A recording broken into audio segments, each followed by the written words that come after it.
radio for the masses. Headline edition, July 8, 1947.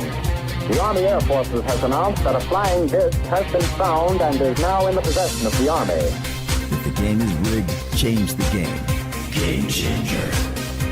I occasionally think how quickly our differences worldwide would vanish if we were facing an alien threat from outside this world.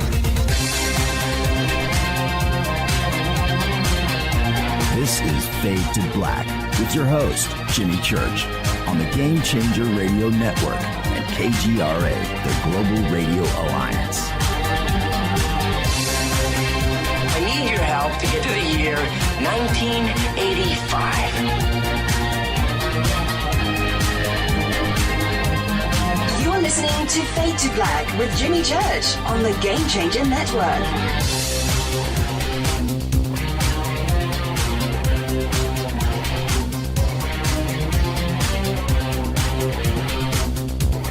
Good evening, Fade to Black. Bespoke Radio for the masses. Yeah, man. How you doing? How you doing? All right. Today's Tuesday, December 10th, 2019. 344 days into the new year, just 21 days left. We are live from a bunker somewhere in the middle of beautiful downtown Burbank, California, and I would like to welcome everybody listening all around the world, all across the United States. Hither and thither, to and fro, back and forth, up and down, east and west, north and south, far and near. This is Fade to Black for KJCR, the Game Changer Network, and KGRA, the planets. I'm your host, Jimmy Church. What is cracking, everybody? How you doing? Tonight, Randy Veitenheimer is here. Tomorrow night, John Greenwald of the Black Vault. Thursday is another Fader night with open lines all night long. Tonight, Randy Veitenheimer. Randy is an energy healer. And as a member of the Potawatomi tribe from Tecumseh, Oklahoma, he had learned at a young age the power of plants and vibration in the healing process. At around the age of 19, he began his in-depth studies of martial arts, which led to other forms of energy transfer and healing practices from world-renowned masters and teachers. And today, Randy uniquely combines the study of quantum physics, Native American medicine ways, Chinese energetic medicine, and other things like yoga and martial arts as part of his healing style. He is also the host of Quantum Effect on Gaia TV, and tonight, we're going to discuss energy medicine, human consciousness, reality and duality, and remote viewing, and his forthcoming book on disclosure, as well as future physics and space. His website is energydoctor.com, and I would like to welcome for the first time to Fade to Black, Randy Veitenheimer. Randy, good evening. How are you? Good evening there, Jimmy. Everything good in your world? Yeah, we're doing great. Doing great. And Randy, this is great because you're a first-time guest, which means you get the first-time guest disclaimer. So let's get that out of the way first, which is this, Randy. It's you and I sitting on my couch having a conversation as friends, and where the conversation starts, it starts. Where it ends, but we're going to end as friends. There you go. You ready? Okay. There we go. Yes, sir. All right. Now, this is when I have a guest like you on the show, where we're getting ready to dive into all of my favorite subjects. I know how I got here. I do. It's a life's journey, and I can look back, and over the years with guests, I've asked the same fundamental questions about how they got here, their life's journey. And what I have found, Randy, is that we all have very similar experiences, not only between the two of us, but our audience too as well. And I always enjoy asking these questions. Where did this start for you? Did you have these types of ideas and gifts as a child? Did you have questions about our world and the universe growing up? what set you on this path? Well, started actually pretty early. And it's true what you said about we all have a similar life. I'm of the belief that there's only one human life, and we all get to live it in various ways. But mine started, I would think, probably when I was about 8 years old. The telephone would ring, and if you got up from the table, you lost your place and also lost your food because we had a big family. So to leave the table to go answer the door was a bad thing, and I, for some reason, developed a skill of knowing who was at the door or who was on the phone, and therefore I would preserve my place. I would say, oh, the phone's for you, Dad, or for you, my sister or brother, or, my uncle's at the door, so Mom would answer it. And everybody thought that was funny, but it was first indication that intuition was a skill set that was beneficial.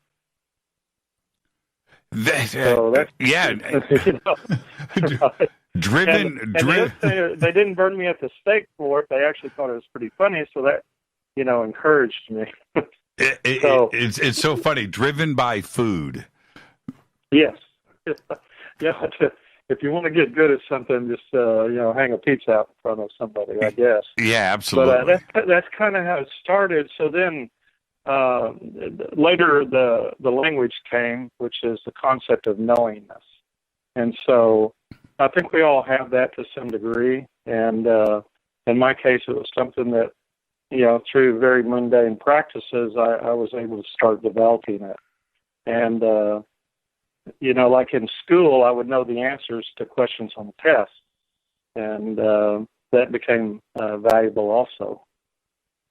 Did you have any paranormal experiences or anything like that when you were young? Yes. If you're going to jump right in, I lost about 3 days, and I have a mark on my thigh. So, did I get abducted? I don't know. I do know that by 10 years old, I had a different view of the universe, and Colin Wilson wrote a book called The Outsider. There's been many books written by that title. But he describes a scene where he's 10 or 12 years old, and he's standing outside the dining room, even though he's sitting inside it, looking at everybody inside. And that's that outsider viewpoint, that remote viewing viewpoint, that bilocation. There's lots of language for it, but you start developing skill sets, and you don't know exactly where they come from. I mean, I've done a lot of research since then and know how to develop them, and myself and others, but I think initially it just comes by happenstance. I mean, there's a lot more behind all that, what I just said, but that's a simple version. Did you start to research? I turned to books probably at around the age of 10, but started to read whether it was ancient Egypt or UFOs or the paranormal, space, science fiction. I couldn't get enough of it, and I dove in. Did you do the same thing? Yes, I did, and I cannot appreciate the Carnegie Library system enough. When I was growing up, I would go and check out 2 books and 5 books and 10 books. I'd take them home, read all of them, come back. This is 3rd grade.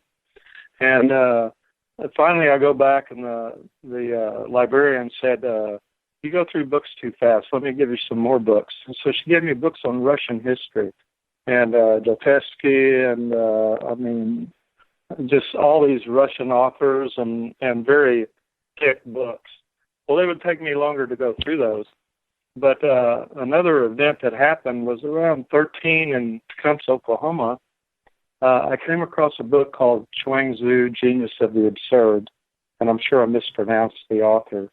But the book would make me so mad because the thinking was different than what I grew up with or was aware of. And I would take the book and read it and then throw it against the wall because I couldn't understand it. It took me several years to get through it. But I think that changed me because the way of teaching was the one of we use in Native Americans. It's the use of stories and to learn from stories, lessons. We don't study that way anymore.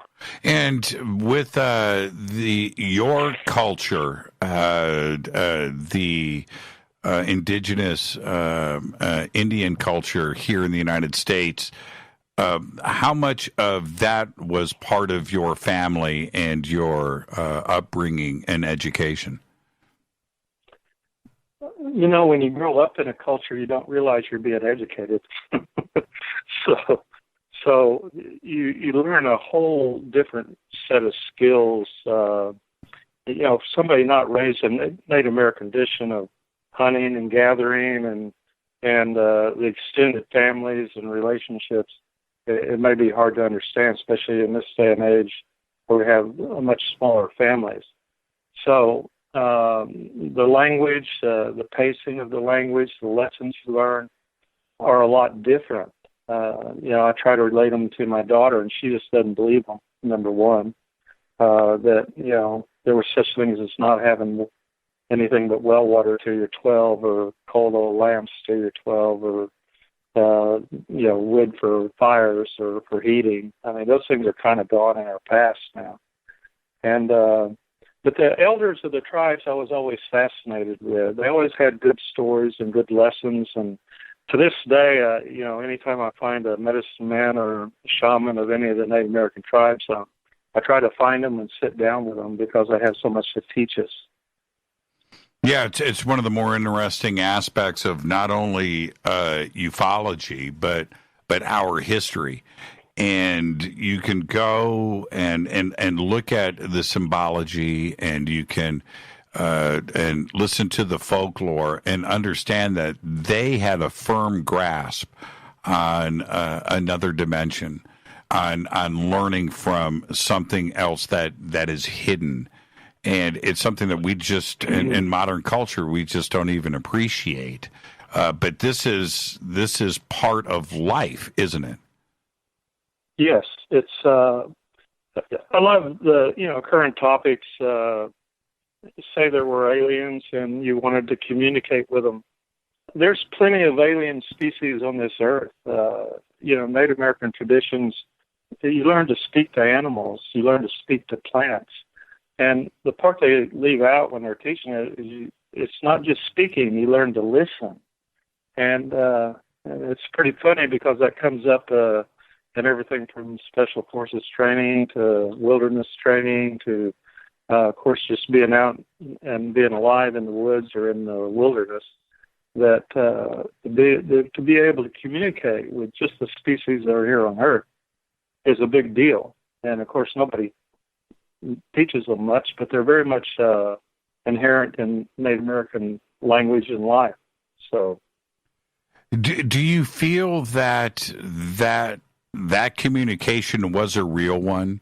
And I'm referring to the different tribes across this country that make these references, that this was not imagination. This isn't, some type of, a folklore that was just, spoken about for entertainment, that this was something that they did, and this communication was real. Yes. One of the things that happens that we talk about, people that are intuitive or are able to know things without particular having gone to school or having that experience, that knowledge is available to us. I tell people that people use cards, they use crystals, use pendulums to try to find the truth of things. But basically what they're doing is using that as a tool to access their subconscious or greater consciousness. And that access to the greater consciousness becomes a method to be able to interact with knowledge, and not only knowledge, but all knowledge. And we see that a lot of different ways. Einstein would dream at night, Tesla would dream at night and keep a notebook and write down information that came to them, and that's what they said. Well, Native America is no different. You would, get out where there was less distractions. And of course, growing up, we lived out in the middle of nowhere, is what I call it, and there's less distractions like when you're out hunting or out being in the woods. So your awareness expands much more than when you live in the city. And tell me about your transition into the world of martial arts, because all of the mental awareness of yourself and the focus on self certainly rolls over into the martial arts, doesn't it? Yes. People misunderstand martial arts. And Kung Fu particularly, the first 6 years you learn to fight, and then you spend the rest of your life trying to figure out how not to fight. And then the other part of it is after 6 years, you actually start learning the healing capacity and functions of the body and the human energy field, and to be able to utilize them to help other people. And that's the path I pursued. And of course, I did it under bad intent. I went to a Kung Fu class because I fought all the time for various reasons for that. But I decided I need to learn how to fight better. and one of the telling things is my first teacher's was just named Supreme Grandmaster of Kung Fu in China. China recognized him for that. And that's Supreme Grandmaster George Ng.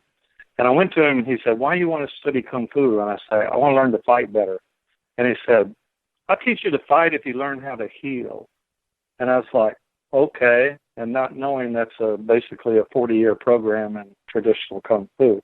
So I set myself up for something, and of course now I don't fight, but I do a lot of the healing side of it, which comes from traditional Chinese medicine, and that's what it's called, Chinese medicine, or medical Qigong therapy is a better language if people want to look it up. Now, were you ever in the military, or with your training that you did with the military, was that as a contractor? Yeah, I was not in the military. They decided that I was too violent. Okay. That's an accurate assessment. But later, because of the training I did and the teachers I had, like Grandmasters is a pretty high level of achievement in martial arts, and I've studied and been kind of passed around to about a half dozen of them over the years. I would move to where my next teacher was and then study with them. In the beginning, you had to have a letter, like Master Ng wrote a letter to Grandmaster Rocky Wong in L.A. there. And so then I went to L.A. to study with him, and then on and on and on. But at some point, the military understood I had skill sets they felt would be beneficial to special forces and other people. How did they find you? How did they find you, Randy? Two of the teachers I was studying with also performed training for our special forces. Grandmaster Tu Hong Gehi was one of those.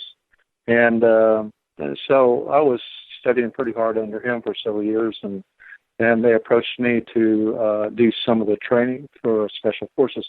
He was one of the first ones to train our special forces in martial arts. And so I was coming in to kind of perpetuate that. And it's pretty interesting. 30 years later, they reach out to me to do that again. So the skill sets, once you learn them, you pretty well retain them. And of course, like anything you learn, I love the movie Lucy when they ask what's the purpose of life, and it says to pass on what you've learned. And so, like all martial arts teachers, that's what their purpose is pass on what they learn.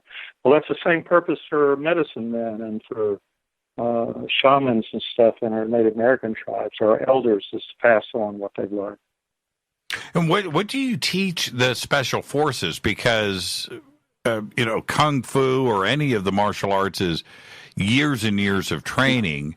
But that's not what you're doing. You're going in with a specific skill set in mind that you are going to teach. What do you teach the special forces?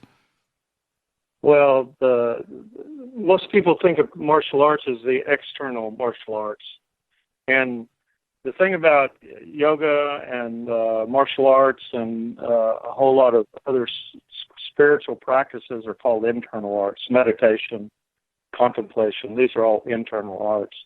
And, it's one of the things that we see in the movies, the martial arts, but in traditional training, you spend as much time in meditation and exploring consciousness as you did in training in the physical side. So I bring in a whole different skill set than what would be traditionally learned, as far as all the movements and everything. I bring in the awareness, and that's why I teach it. I'll give you the program. It's real simple. Awareness is the first martial art. Well, that's true for anybody that's going to know about themselves and know about life and how to pursue it. Balance is the second martial art I teach, and if you're not balanced, then you have no control over yourself or over your life. The third one is moment. It's called timing under heaven.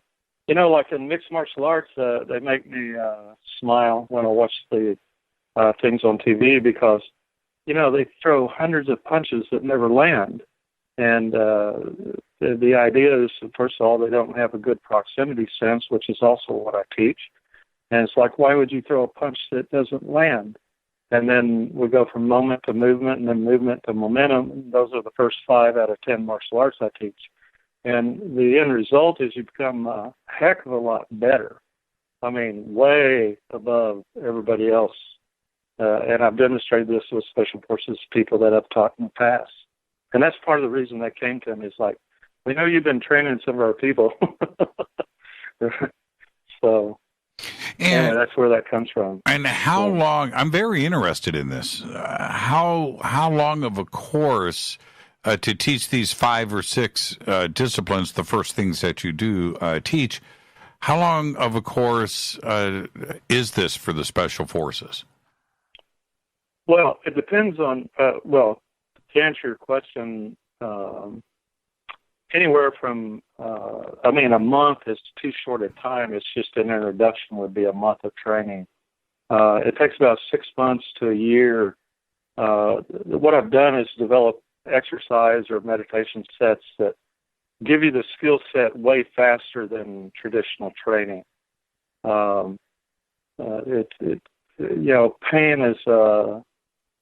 Pain is something that existed prior to pleasure as far as the human nervous system. And so we're very pain avoidant. And so you can use that, right? It doesn't mean you have to hurt somebody to train them. It means that they learn to avoid, throwing a punch that doesn't land or being in a situation. We say the best martial art, I tell people I teach the ultimate martial art, don't be there. Right, of course. So, if you miss the fight by 5 seconds because you're late or too early or too late to show up, then you miss the whole show, and that really is the best way to have it. That's awareness, is to not go there, not be there. Do you also get into energetic medicine with the Special Forces? And the reason why I ask is because there's so much more to martial arts, and it's also the discipline of the mind. And the Special Forces having these types of skills taught to them, I think, would be extremely advantageous. And certainly energy medicine would come into play. Yes. The ability one of the first skill sets I teach is how to drop pain out. Like pain is instantly gone. So when you get hurt or when you get cut or anything, it's instantly you're out of the pain. So when you're out of the pain, then your mind is not consumed by it, and so you're able to continue fighting. So you think about if you take a punch or something, you can't take time to cry or to think about that you're hurt, and you have to keep going. And so stamina becomes much more important than strength.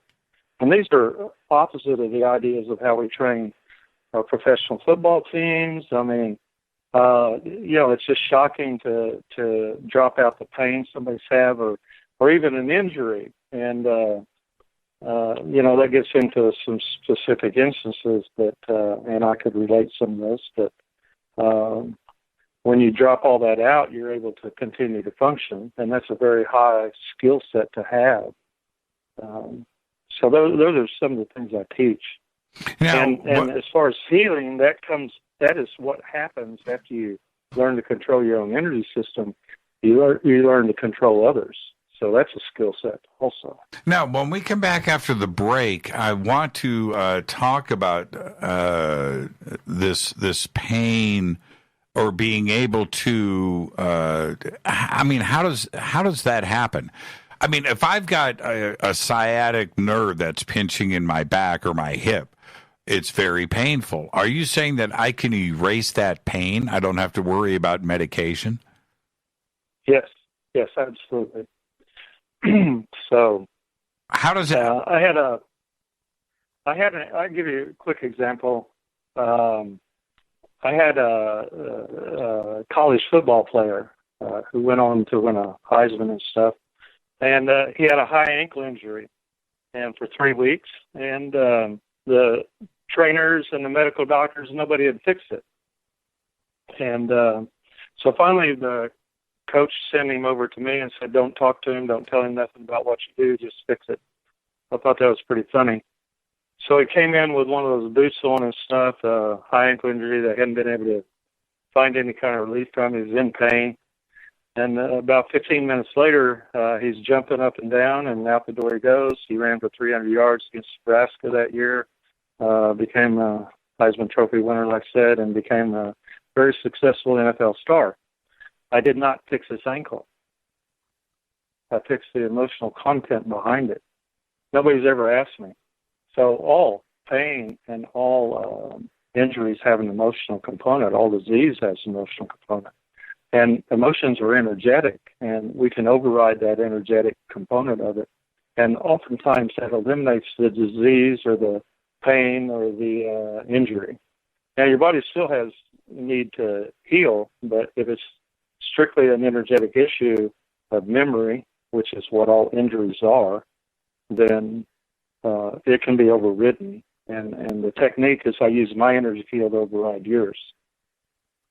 Can you teach me how to do it? I understand you using your energy field, but you may not be available to me. How do I, and we can get into this in depth after the break, but can you teach me to do it?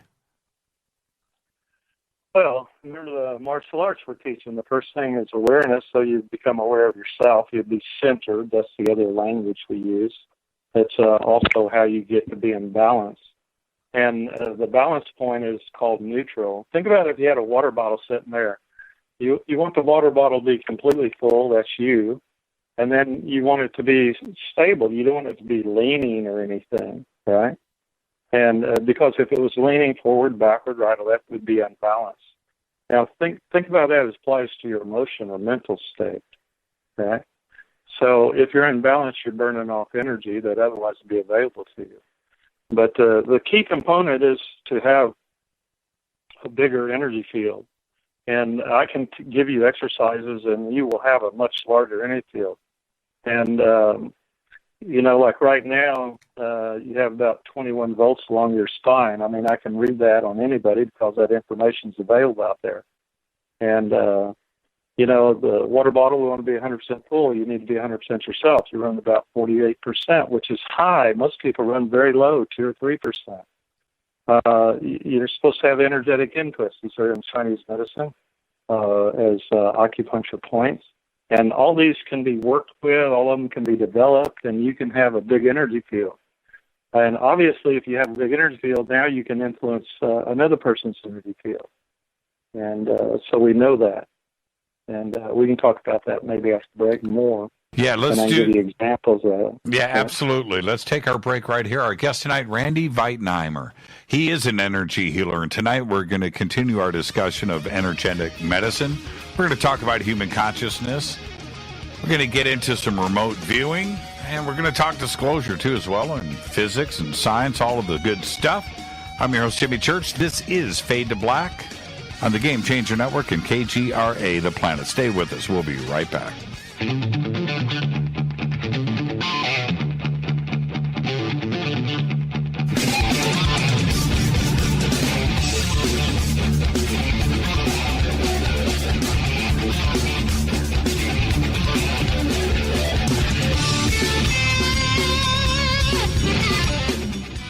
back, Fade to Black. I'm your host, Jimmy Church. Tonight, Randy Veitenheimer is here for the first time. Tomorrow night, John Greenwald of the Black Vault joins us. Thursday night is another Fader night with open lines all night long. And tonight with Randy, we were just discussing right before the break, Randy, about energy fields. And look, if I've got a headache, right, or I've got something going on, and I don't want to turn to medicine, ibuprofen or whatever, Advil, and I don't want to go down that road. What are the exercises that you can teach me, that you can tell us about, that will help me increase my energy field? What can I do? Okay. Breathing is the first kind of like martial art we learn. I teach like who taught you how to breathe. And I thought I knew how to breathe. In martial arts, you learn different breathing techniques. And then I took Kundalini Yoga, and there's about 27 different breaths that you learn. And there's actually a whole yoga for it. It's called pranayama. So I started learning that in L.A., actually, when I was about 21 years old.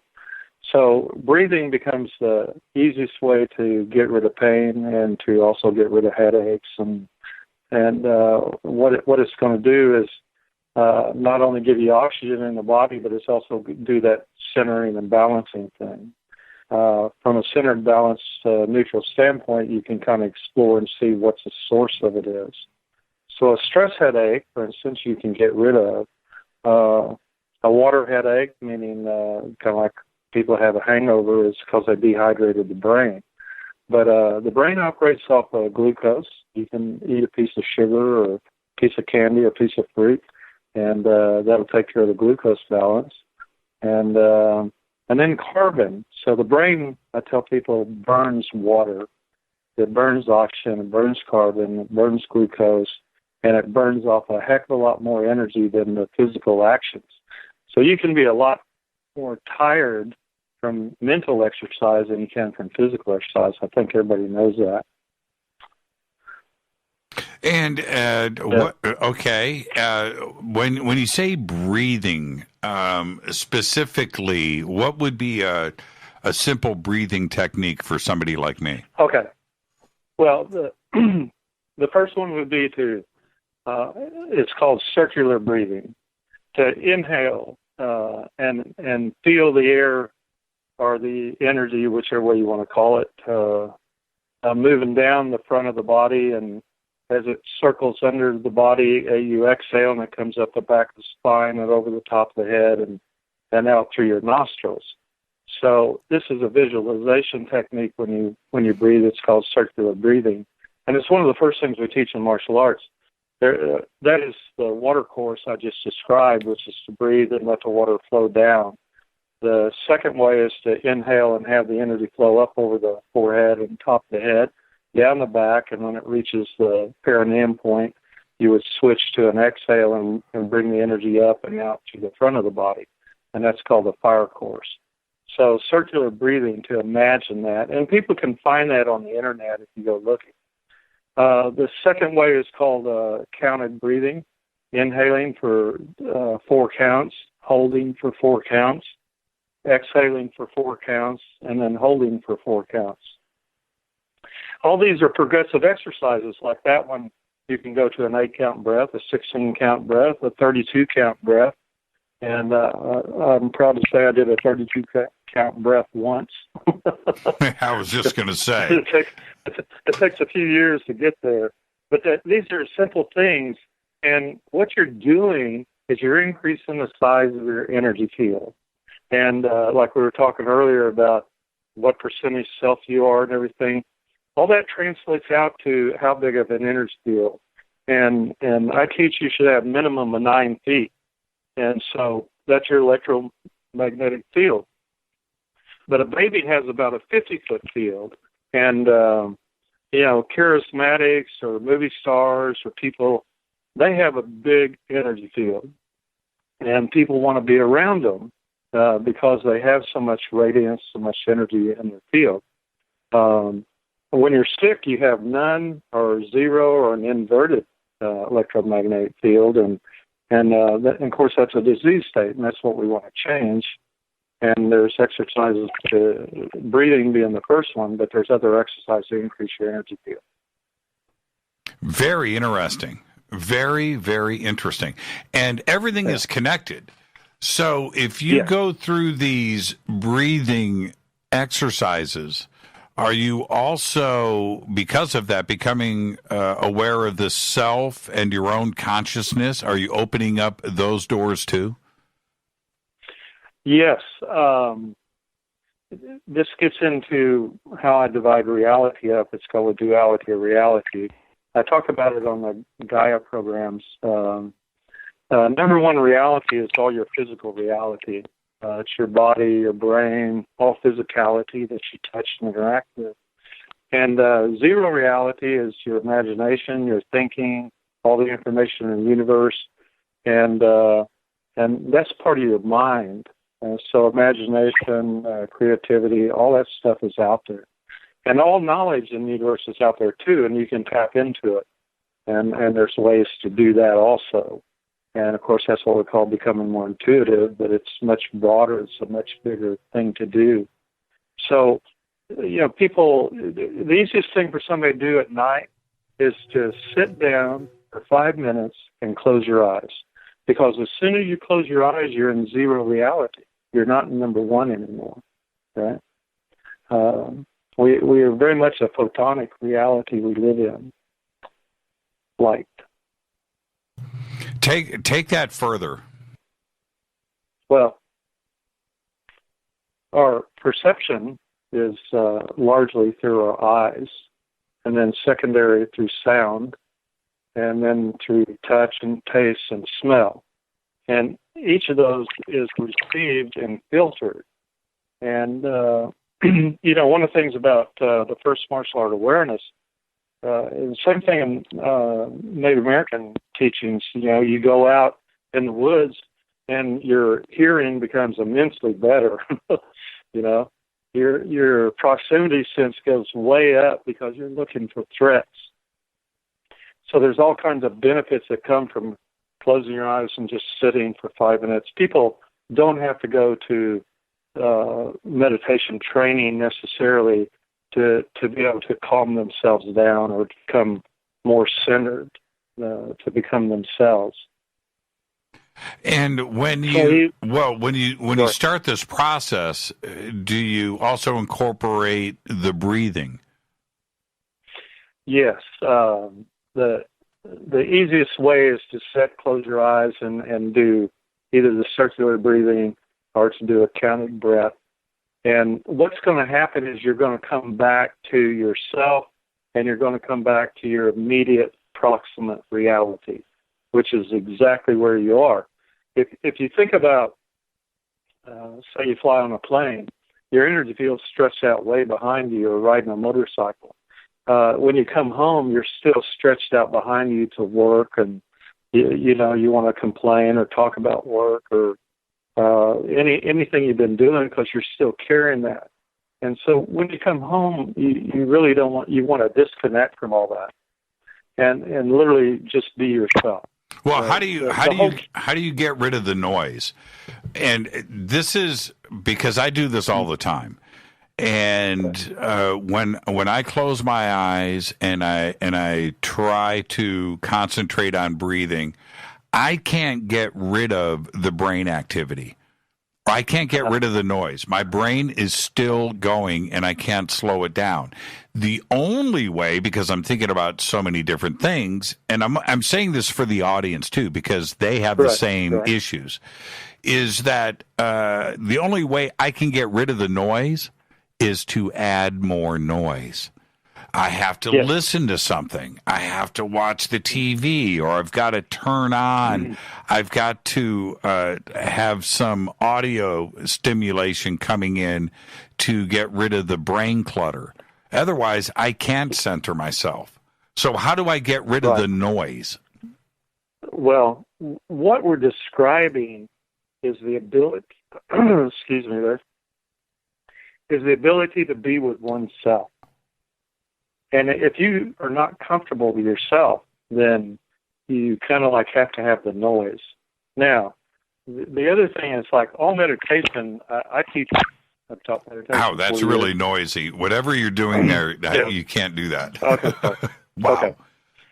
So all meditation is just to get to the end of it. That's what I teach people. So it really doesn't make any difference in what meditation you do. But there are meditations that help. And when your mind will not calm down, we do mantra meditation. And mantra meditation means to recite a mantra. And I have preference for Kundalini Yoga. And the beginning mantra is Satanama. And what happens when you use that one, I mean, there's hundreds of them. But as an example, that's the one we teach first. And you look that up on Kundalini Yoga or internet. The idea behind it is your thoughts orbit. So what you're describing with you is an orbit of consciousness where your thoughts just go round and round and round and round and round. And people do that when they're trying to go to sleep too. So Satanama meditation gives you a block. It's kind of like the thought goes around and hits that meditation, and eventually it'll just stop. And at that point, your thoughts no longer orbit. What that means is you can think, but you're not in that orbiting of thought that you have no control of. Remember, the purpose of all this stuff we're teaching is that you gain control of yourself. It's, the martial arts is to gain control of yourself. It's not necessarily to gain control of other people at its highest level. Yeah, I have found that, again, I'm just speaking personally, and I'm sure that others can relate to exactly what I'm saying. Especially today, life can be very, very complicated for most people. There's so much stuff going on.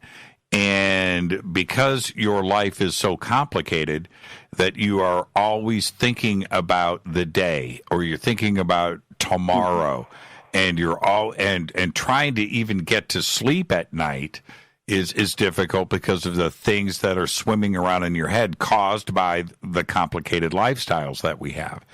And I have that issue. And I don't have the ability, other than some type of outside stimulation, to take my mind off of other things.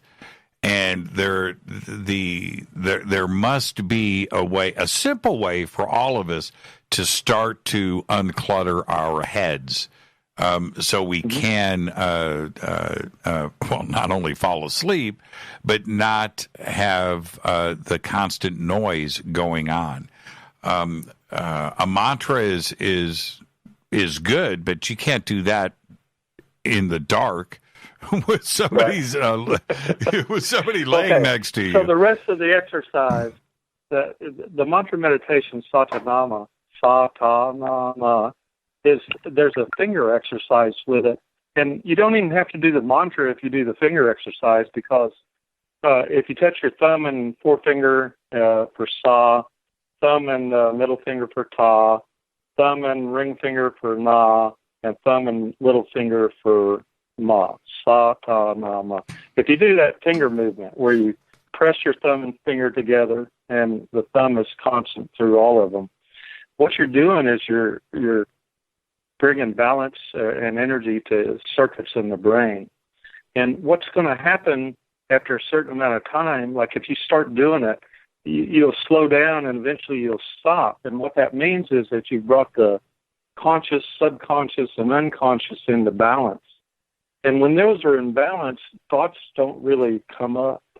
Certainly they're not pushed to the fore because they remain undone in the mind. So we're constantly in a fear state when we're at work and, of course, driving in LA and different things. Even in normal life, we encounter a fear state. And what Satanama is going to do as a basic meditation and particularly with the finger movements added in. I teach it to people that have extreme anxiety. If you start doing just pressing the index finger to the thumb and then the middle finger and then the ring finger and the little finger, you will calm yourself down, even if you don't do any breathing exercises. But these are all because you don't have a big energy field, too. If you have a big energy field, you have less need to do any remedial actions, which is meditation or exercises. So, but that's kind of rare in our society. So. Sure, and we keep talking about consciousness, and what is your definition? What is your definition of human consciousness? It's it gets into very simple language. Is that somehow we're a portal for information, and I've described this in the past about. Conception is the opening of a portal of information flow, and that information density is incredible because it produces your body, and when it quits producing your body, it also creates your consciousness, and the size of your consciousness is not related to the size of your body. It relates to how much reach you have into the field of consciousness. So consciousness itself is a field. It's not really it doesn't have a number one reality existence. No matter how much medicine wants to say it's the brain or anything like that, there's rudimentary consciousness in the human body and in the brain, but the ultimate consciousness is the entire human consciousness field, and it goes beyond that even to the consciousness of everything. And so it's the missing component in the unified field theory. They give you forces in the universe, but they leave out consciousness, which is the primary force in the universe. That's my opinion. The population of the world, certainly the United States, seems to be lacking consciousness. Right. Well, they have different levels. You don't think about what you see and experience in life is related to your level of consciousness. And I spent about 8 years studying with Dr. David Hawkins, who wrote a book called Power versus Force. And I give that to everybody that studies with me because there's a map of consciousness that he puts in that book. And basically he relates consciousness from 1 to 1,000, just to put it on a scale. And just for people to know, 200 level means kind of like where you transition into the positive. And under 200 means you're in the negative. So under 200 is your negative emotions, right? And anger, guilt, shame. And all these negative emotions drain a lot of energy from you. But when I was studying with David, I went up to him at the first lecture and said, I already know all this. I've studied this stuff for 30, 40 years and I already know it. But it's the first time I ever saw it put into a format that is relatable and allows you to utilize it to examine your own consciousness. And so we think about an individual having consciousness, but what about your team or your city or your family group or your ethnicity or your race or the collective consciousness of humanity as a whole? And each of those operates at different levels.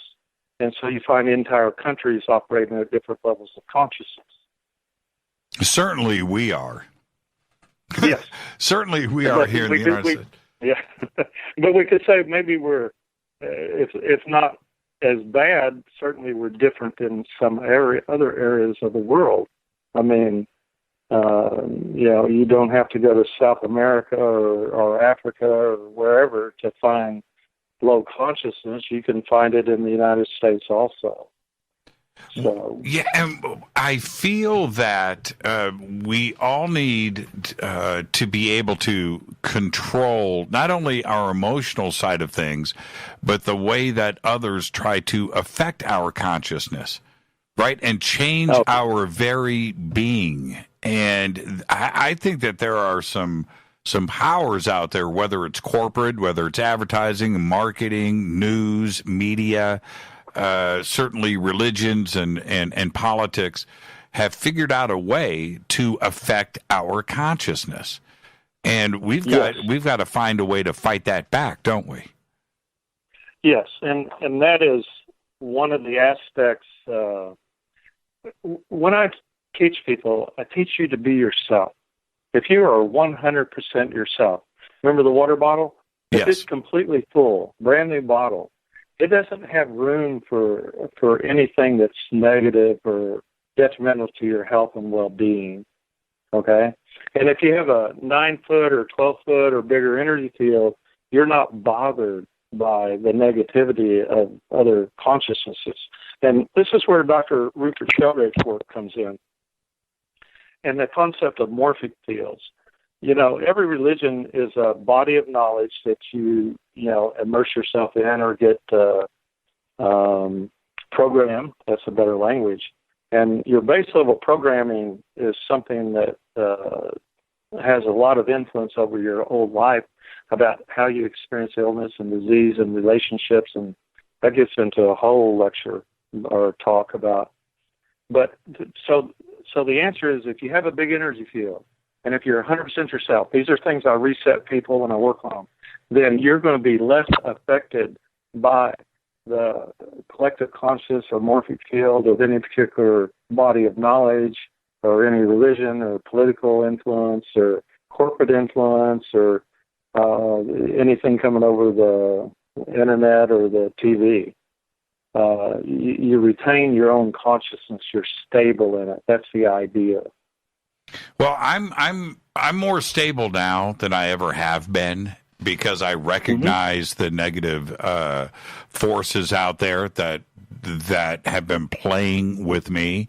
And I feel that as a society, we started to understand this, especially coming out of the 60s and through the 70s, that I really felt like we were partying, but we were also recognizing consciousness, and people were starting to wake up.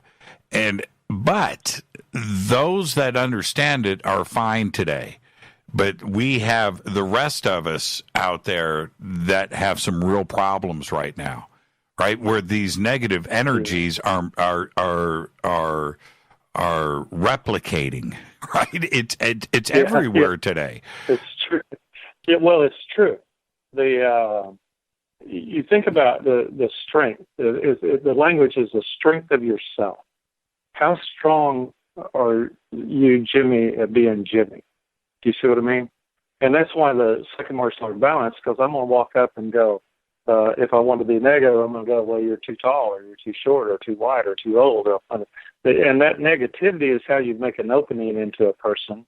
And then you interject, well, what I think you should do, which is bad language. And then you start doubting yourself, and there went your energy field. And not only that, there went your consciousness, and there went the entire idea of Jimmy being Jimmy. And now, who does that? Everybody. Everybody's under that same influence. And, some of them are more malevolent than others. I mean, there's ones that are actively don't want you to be yourself, or don't want you to be healthy, don't want you to be happy. I train people and I tell them the better you do, the more people are probably not going to like you. Because our society has come to that point where we don't want anybody to be successful or be without pain or problems. And it's kind of sad. That's why the only answer is to be strong and be in yourself. And that's what I teach. Why is that?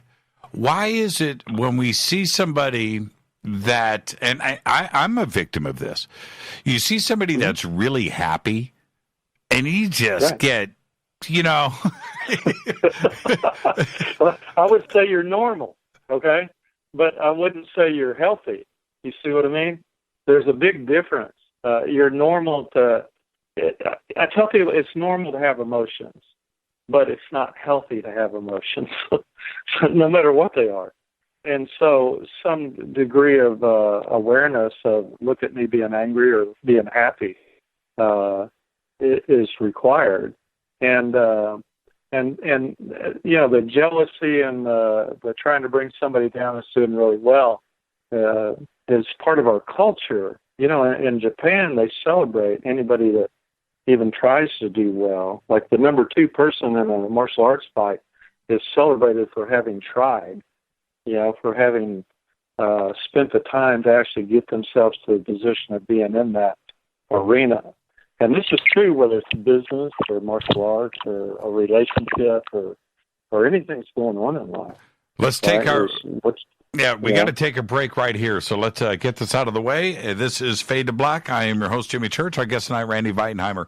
Words of wisdom right there. We're going to continue with this conversation when we come back after this short break. This is Fade to Black on the Game Changer Network and KGRA, The Planet. Stay with us. We'll be right back.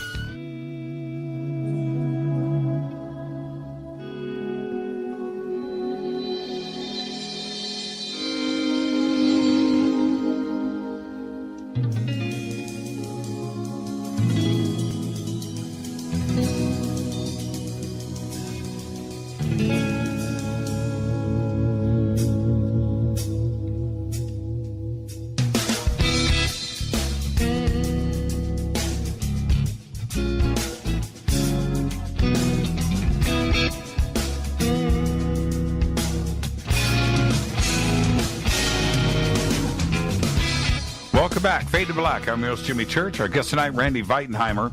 He's got a new show on Gaia TV. It's called Quantum Effect. You can go and check that out over on Gaia. And quantum. Okay. Randy, today there's quantum everything. Everybody has jumped on the word quantum. And I compiled a list. I'm not going to read it here. One day of all of the companies and products that now have quantum in the name, only because it's a buzzword. But quantum and quantum physics is real, and I study so many physicists out there that discuss not only the quantum mechanic theory side of things, but also the search for consciousness with quantum mechanics. And I think that science and consciousness and our community are starting to merge, aren't they? Yes. The science is an outcome of consciousness. Consciousness is not an outcome of science. And when you understand that, you have proper relationship. 20 years ago or so, they started doing a science and consciousness conference. And there were about a dozen of those, and a lot of people you hear from today were present at those conferences. We used to go to Sedona and Scottsdale and different places and have those. And the voices that were there, Dr. Rupert Sheldrake, Russell Targ, Dr. Tiller, I mean, these are people that, now you hear about. We would sit around, and this was the first time you actually had both sides of the conversation going on, and the exploration of that. And one of the things that happened is that quantum language became a common language, and that's why you hear it. Hear it so much now, is the language of quantum physics becomes a language that we can share with each other for explaining things that otherwise we wouldn't be able to explain. Well, with Rupert and Russell and others, they understood the science side, but they were very interested in the consciousness side of things, and they were exploring. And you're absolutely right. Especially back then, there was a freedom of thought that was going around at universities, and they were trying to push this forward. Today, it's the hard physicists, the guys that are and girls that are out there working on math and equations and trying to figure out the puzzles of everything, are now coming to the reality they never considered consciousness before. But as the math continues, they realize now that there's another side of things that is pushing them in that direction of consciousness, but they don't have those answers about what is consciousness or what takes an inanimate object, a rock. It's the same atoms that our brain is made out of in our bodies, but the rock can't think and laugh, or can it? And what makes the transition? And that is what is really interesting today for me with science, is how it's starting to push, trying to find the answers, the fundamental things. What is consciousness and what makes us us? Well, a couple of things come to mind. Number one, everything that exists has consciousness. I think some of the movies, the trees would talk. Trees talk to each other. They communicate with each other. Animals communicate with each other. And so communication becomes one of those identifiers of consciousness. And so it's wrong to think that even rocks don't talk to each other. It's just that our consciousness doesn't extend to that level. We think about molecular interactions. We can look at those and look at atomic, subatomic, and then you start getting into quantum. And of course, now they're finding out there's a subquantum and another layer, and there's actually a layer beyond that and a layer beyond that. And that's kind of the physics I've been exploring for 30 years. And it's different than the physics that's taught in our universities. But one of the things about science and consciousness, Russell Targ taught remote viewing, and he taught it through a linear intellectual approach. And I sat down with him one day and was able to demonstrate a nonlinear approach, and it shocked him. And he said, "Well, where did you train?" And I said, "Well, I train in consciousness, through meditation and Tibetan and India yoga and martial arts and different aspects. And I can arrive at the same level of information a lot faster than you can." And I demonstrated that to him. And he later wrote a book, I think his last book he wrote, where he talked about that he had finally come to a point of consciousness and exploration that exceeded scientific inquiry. And it is just as valid. All life is experiential.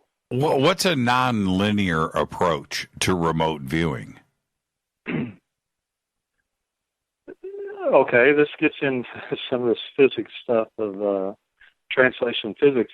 You don't really go anywhere. You think about traveling in your car. It's kind of an interesting concept. You're still there. What changes is around you changes. Remember that proximity sense? And a book I've been writing on for 5 years called Proximate Reality. So the only reality exists is the one that's like 3 feet, 9 feet around you. I mean, that's it. Everything else is a matter of information flows. So when you recognize that through exercises and meditations and training techniques, this is part of what I teach. But you can come to the point of knowing what's going on somewhere else.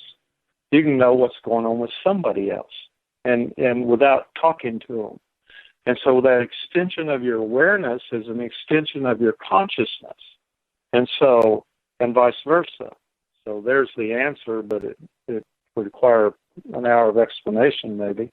Well, so what you're suggesting is that Russell and Hal and Ingo and everybody else that was at SRI working on remote viewing, their linear approach was a methodical one where you are drawing, you're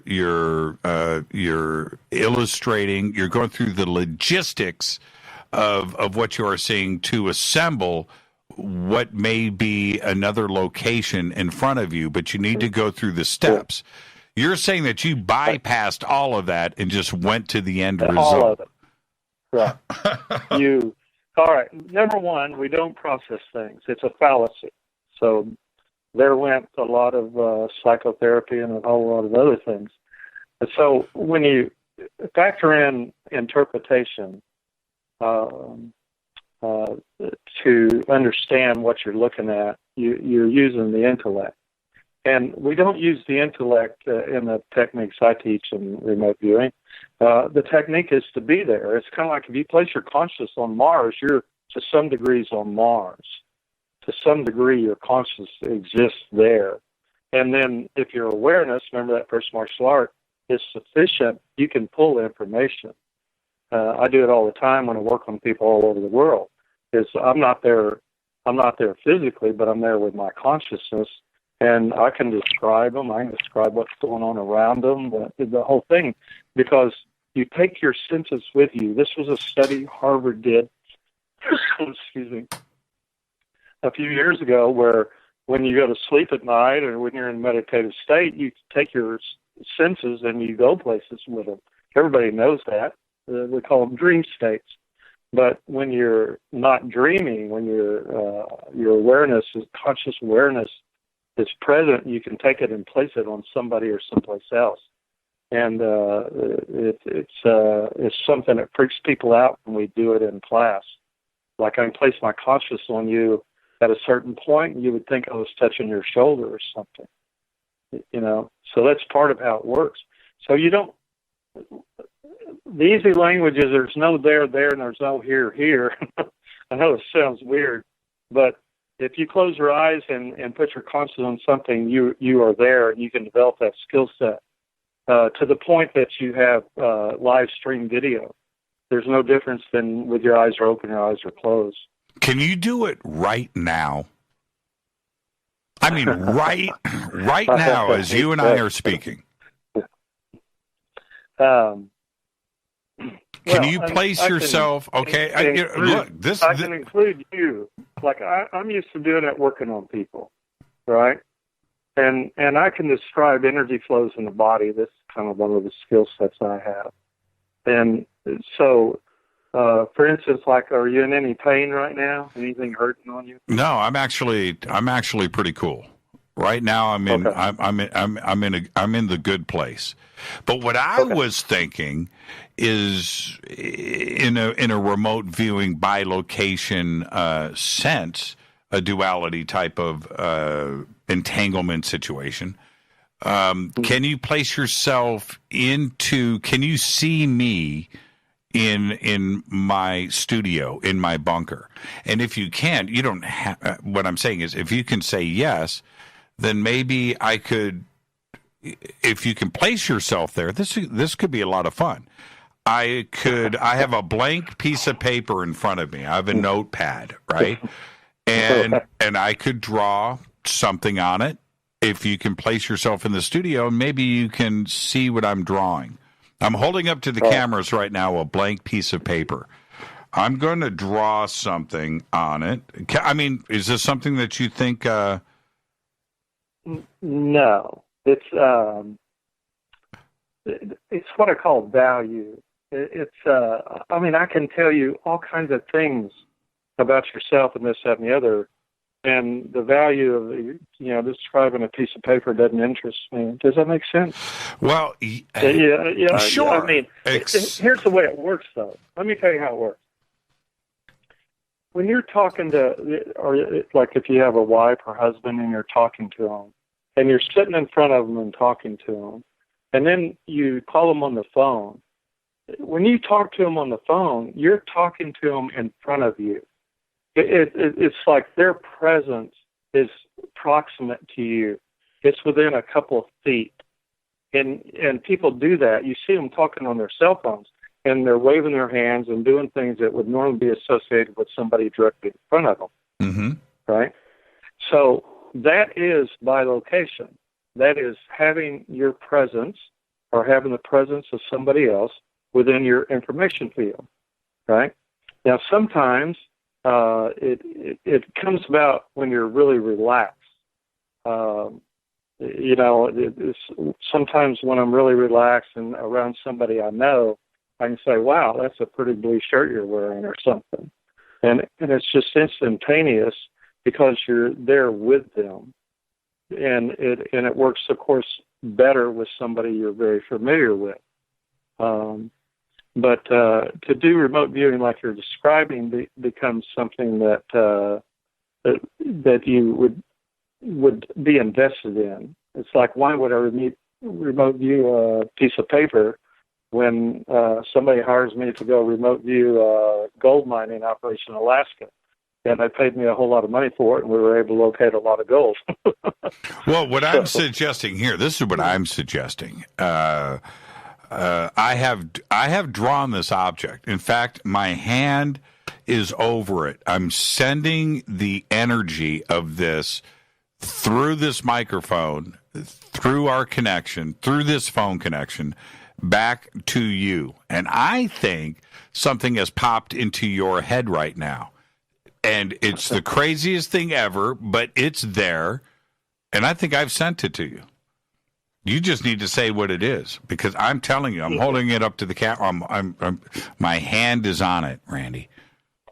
Well, now. I don't have a camera, and I don't have that access to you right now.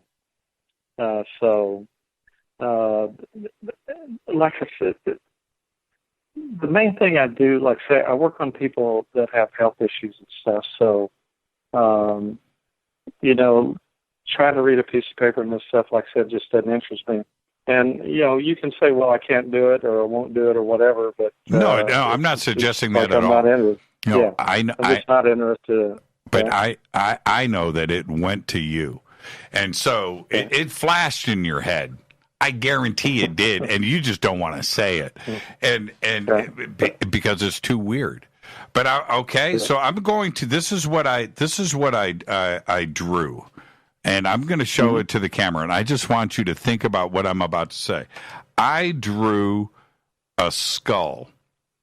That's what I drew, and I pushed down on it with my hand, and I just sent it over to you. And that's what I did. And I was hoping you were going to say, you know what, man, I see a skull. I see something strange. Did it pop in? Well, no. I didn't. See, I have no gifts. That's why. I don't have the gift. We talk about reception and transmitting. And one of the things we break down in consciousness is people that are transmitters of information and people that are receivers of information. Right. And that's one of the things, like Russell Targ, when he was off that program with Eagle Swan and the others, was they found out that some people are projective of consciousness. And even though I teach the first 5 martial arts, the next 5 I don't teach openly. But the number 6 is projective consciousness. I'll go ahead and tell you that. And those are skill sets, just like what you're describing, your ability to project an image or a thought to somebody. And we know we do that. Right. Mothers and children do it. But when you get older, you have a whole lot of crap, pardon my language, in your conscious, subconscious, unconscious prevents you from doing that. So we would say is the fault on the reception or the fault on the transmission. And, in these kind of circumstances, there's just a lot of interference. That's the language on your part and my part. And that's my story, and I'm sticking to it. Right.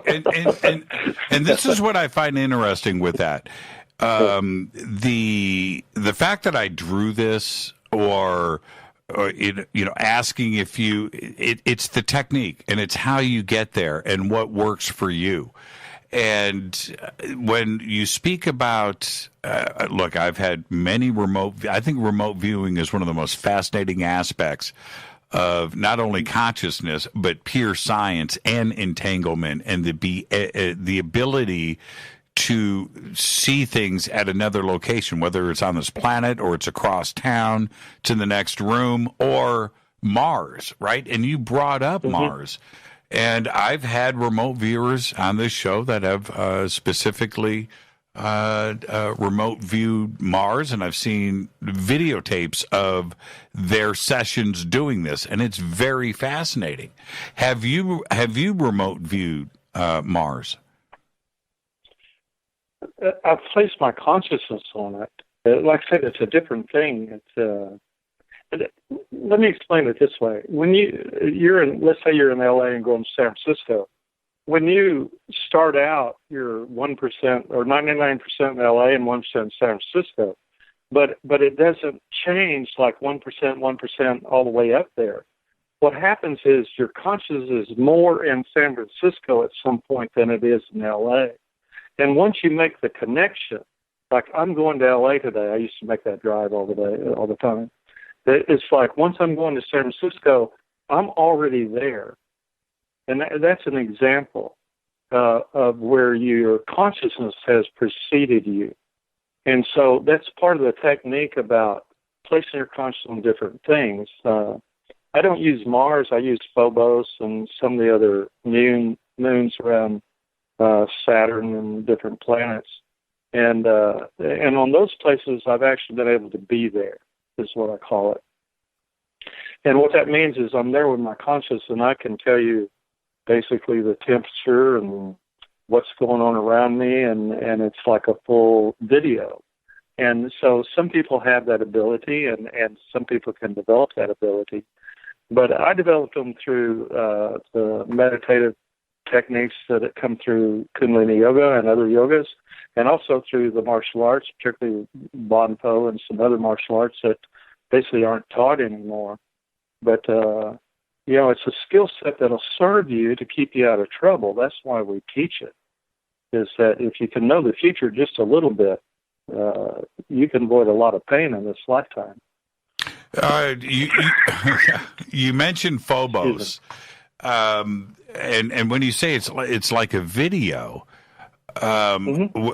explain that to me, because obviously Phobos has got this monolith on it, that Buzz Aldrin's been talking about for years. Were you able to see that? No, not specific. I did not look for that. I was looking at just the terrain and the composition of like where I was standing. It's one of the things that a lot of the people that relate, let's say, off-world adventures, were they really there, or were they there with their consciousness? And is there a difference? Right. That would be my language. How would somebody know the difference? I mean, if somebody goes through that, Randy, they don't know necessarily the difference of something physically, being there, and it's their consciousness being there, and they assume that they were there physically. Am I understanding you correctly? Yes, and the reason is that's the only way they can relate to it. Remember, consciousness is not a function of the body or the brain. That's a fallacy of science. Consciousness is pervasive, and it's localized, and it can be moved. And it's the same thing. It's you don't move like from here to Mars. You don't move from here to Mars. It's like the universe moved and you're on Mars. It's like you eliminate some of the dimensionality of time and space. And I explained that. Emery and I did a talk where I explained that. Like, excuse me, just a minute. That you can eliminate some of the dimensionality in travel. And I demonstrated this going 400 miles from Tecumseh, Oklahoma to Shreveport, Louisiana one night, and I did it in 4 hours. And you can't do that traveling in a car. It's 400 miles. And so I didn't do what I did coming back, and it was an 8-hour trip. And people say, how do you do that? Well, you eliminate some of the aspects of time or space so that you don't travel through so much. Well, the same thing happens when you dream or you get a vision of being somewhere else. You don't get a vision of being somewhere else. You are somewhere else. You're there with your consciousness, but you're not there with your physical body. And there's no difference in your experience. We know that through dream states.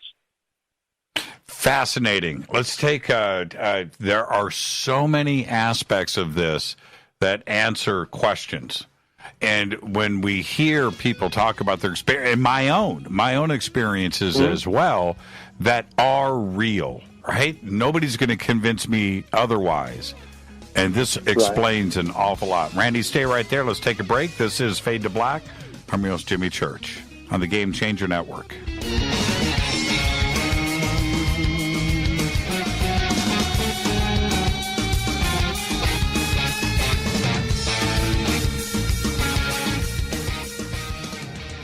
Welcome back, Fade to Black. I'm your host, Jimmy Church. Our guest tonight, Randy Veitenheimer. Great conversation tonight. Tomorrow night, John Greenwald of the Black Vault is back with us. Thursday night is another Fader night with open lines all night long. And tonight, talking right before the break about remote viewing, and I found it interesting how the linear aspect of this and the teaching of remote viewing and the techniques for it. I haven't done it yet, Randy. I want to sit down and take a class and go through this. But there is a method that is taught and where you go through very specific steps and train yourself to do this. And everybody can do it. There's that part of it, but that is, you're absolutely right. That is a linear, methodical, comprehensive, step-by-step guide to get these techniques established for you. To switch all of this around and go into a non-linear, that's tipping the boat just a little bit, isn't it? That's what? Tipping the boat. Yes. Rocking the boat. It, like I said, it was a shock because Russell finally came to realize the technique I was teaching is probably a better technique. The SRI technique, Stanford Research Institute, is the linear technique, and I teach a nonlinear, which is consolidation of the consciousness to a point of existence, and then being able to move that point anywhere in the universe. There it is, simple as everything, but there's a set of exercises for it, just like there's a set of training for SRI training, right? So the techniques I teach have been around for 1,000 years, and the techniques SRI teach have been a product of the intellect in the last 50 years or so. And of course, I'm prejudiced for the ones I teach. One of the things, something that comes up, like the secret space program and all these people relate different experiences. And there's a phenomena where the information density of what they're relating can be calibrated as versus a reality versus something that's either been implanted through virtual reality or through other techniques or even from a dream state.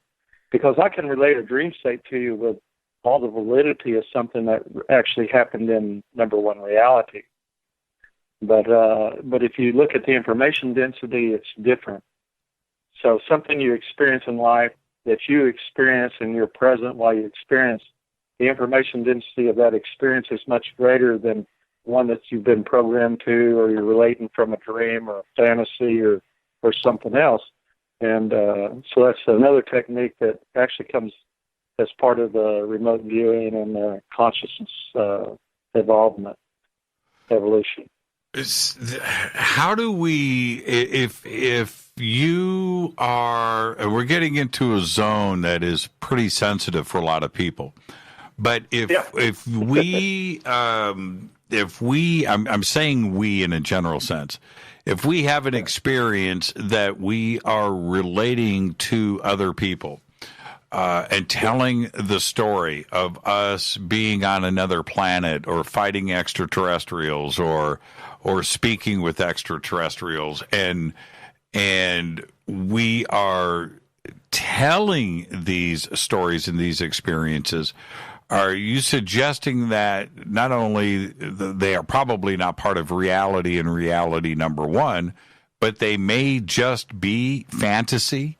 And we are projecting it as a reality? Yes.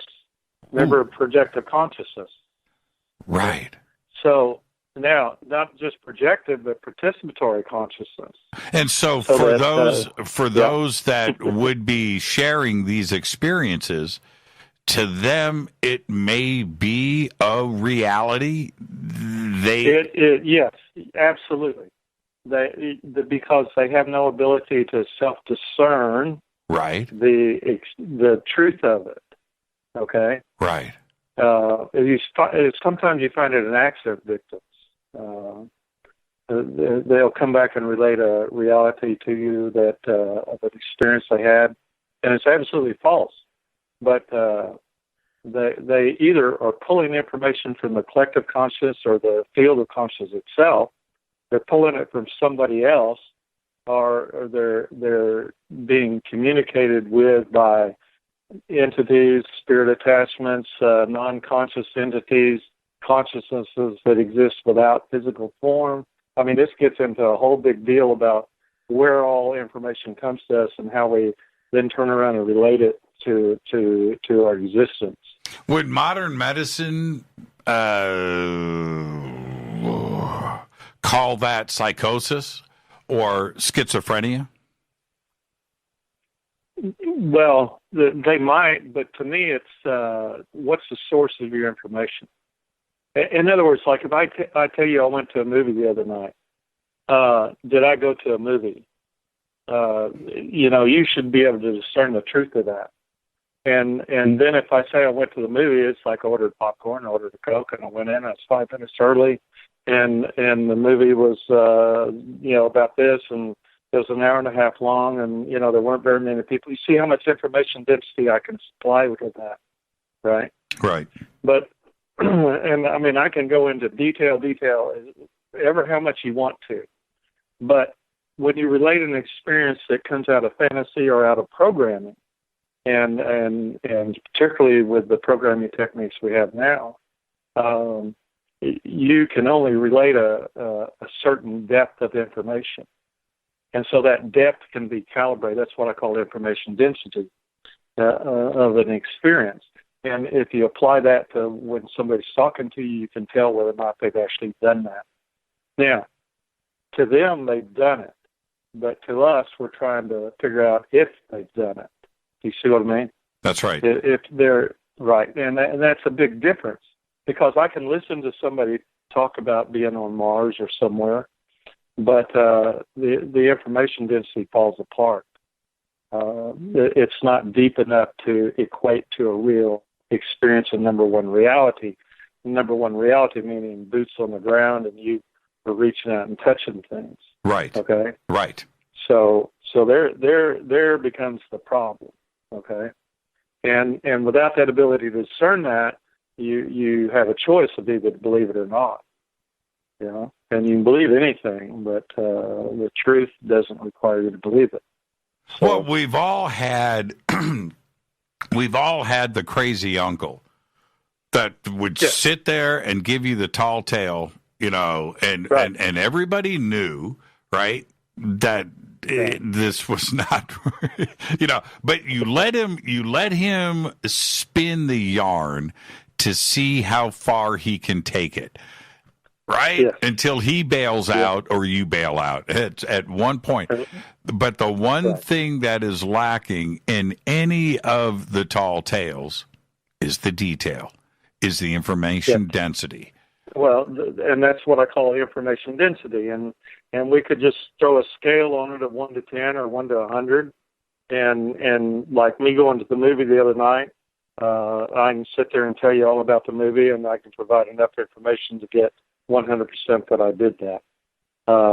And then I could verify it. I could show you the ticket stub that's laying here on the desk, or you see what I mean? Right. I could provide enough that it doesn't require you to believe it.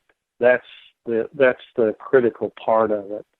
Because if I'm telling the truth, you have some experience of the truth I'm telling you. And that's a big difference in consciousness. And if I'm not telling the truth, you're not going to participate in that information to the degree of that I didn't go to the movie. No, you're going to disengage. You're going to disengage. Well, yeah, you can't find the depth of it to be able to participate in it. Right. It's all storytelling, like a Native American. It wasn't just storytelling. They were trying to relate valuable information necessary for your future survival, and the depth of information is incredible. But it's also nonverbal. So you're transported is the language. You're transported into that reality that they experienced, and they're trying to give you that experience as opposed to just telling a tale. What about how often do we have to have our discernment glasses on? Always. Well, I would carry them in your pocket because right. Most of the time you don't need them.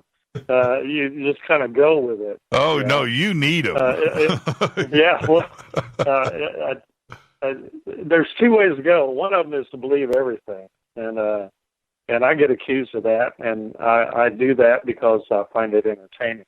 But and the other way is to believe nothing. For people that are in the middle, life is horrible. I'll just tell you. Right. If you believe everything, you're good. If you believe nothing, you're good. But if you believe some things and not some other things, then you're going to be a yo-yo all through your life. That's right. So again, we come back to being you becomes the what we use to discern the truth. I use, like, if you say your name or say the name of any person on this planet, it's like that's a reality. And I can tap into that. We all can. I use the president as an example. All you got to do is say his name, and we can tell his mental state, how much energy flows going along his spine. I mean, all kinds of things. And that's true for anybody because it's a form of remote viewing where you tap into their information field. Well, if the information field is just information, but the information density can be so great that you're standing on, Phobos or the planet Mars, and you can have all your senses relate in detail, and that is going to be 100% information density. And that's a lot different than somebody doing remote viewing or somebody relating some programmed information flow or something else. Fascinating. Fantasy. Fascinating. And okay, so let me ask you a couple of questions. The information density, when you are able to place your consciousness somewhere, and I want to go off planet for a second, whether it is Phobos or somewhere in the solar system, or have you found in the information density there, have you found an alien component, something that isn't, from Earth? Is there any of that for you there? Do you see anything or feel anything strange in that information density? I kind of like before I met Emory, I wasn't particularly interested in that. I'm more interested in humanity. And the study I do, I call it the study of humans or humanology, but there are other humans in the universe. I've looked at a couple of planets or out in the universe, and they have humans on them, and one of them has a much, much older civilization than ours. And that's the idea behind, Emory and I want to write a book, the survival the day after disclosure, because if there's an older humanity culture out there, that just basically throws away all our religion and politics and just a whole bunch of basic concepts we hold about ourselves. And that's not necessarily a bad thing, right? People cling to their beliefs, but in the face of a greater reality, we'd have to give way without too much psychic damage to ourselves. And that's kind of what we're writing about. But to me, from remote viewing or placing my consciousness in other places, I've found two other places where humans exist in the universe. So we're not alone, but they're a long ways away, right? Oh, that was my next question. Are you able to pinpoint areas or specific stars and star systems? Yes, I did that one day. I wrote them all down, and The thing about that is like, okay, so I went out there and I saw them and I wrote down the coordinates or what particular star system. In fact, I had to look it up. Give me just a second. Oh, this is fascinating. One time, there's one like civilization at 43 light years away, and I'm like, well, I don't know the stars at 43 light years away, so I had to go to the internet and look up stars at the 43.1 light years away, and I found a star system there, and it calibrated and felt right, or whatever remote viewing language you want to use, but basically that's where that civilization exists, and so I wrote down that one and where the other one, which is a lot farther. It's 106.7 light years away. And, like I can pinpoint them and I can place my conscience there to some degree. But again, these were things that they didn't interest me that so much as like maybe helping somebody that had an injury or an illness. One was, let me jump in. Come to that. Randy, let me jump in really quick. You said 40.1 light years and the other one was 100 and what? Just a second. Well, 106.3, 2.7, 106.27 light years away. 106. And you can go to a star chart and kind of go looking around and probably find these. Well, I do and this. The other one was 40.1, like I said. I do this all the time. I can get it down to the 40.1324, decimal point, to lock it in. And that's part of the process of doing remote viewing. Is you want to bring it into number one reality, which is basically numbers. So and these two star systems, you were able to see intelligent life, humans. Yes. Now, humans. Now, as what we would view as humans. Okay, and this is what is interesting about these two numbers here. That if this is indeed the case, and I believe that it is entirely possible, they would know about us. And there are reasons for that. One, our radio signals would have reached them, right? Our radio and television signals, 40.1 light years from Earth. That's 40 years that our radio waves would travel. And if we got any return signals, right, if they heard that signal from this 40.1, quite possibly their return signals would be reaching us very soon. That is fascinating. The 106, that is out on the edge of, because we started broadcasting radio, 110 years ago, 120, Marconi and Tesla.